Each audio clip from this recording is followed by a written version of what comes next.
התקשרתי.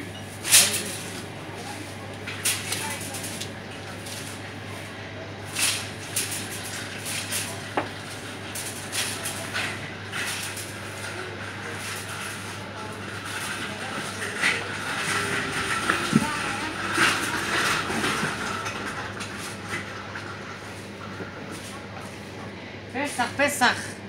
יום ראשון תפוחי אדמה, ביום שני תפוחי אדמה, ביום שלישי הפתעה כפולה, 2 מנות תפוחי אדמה. תמימי, תעזרו להורים בבית, תפסו תפוח אדמה, תפסו מקלב, קצת קילופים, קצת חיתוכים. ואהבת לרעך כמוך, זה קודם כל בתוך המשפחה. תשלחו לנו תמונה, או וידאו, אכסין שסוף, שלכם בבית עוזרים, בחול המועד, במטבח, בדבר הכי פשוט הזה. וזכות גדולה תהיה לכם בעזרת השם, גם בהגרלה, וגם במצוות כיבוד הורים. יחי המלך המשיח, שנמשיך לעשות הרבה נחת לרבה. מימי, גוט מויד.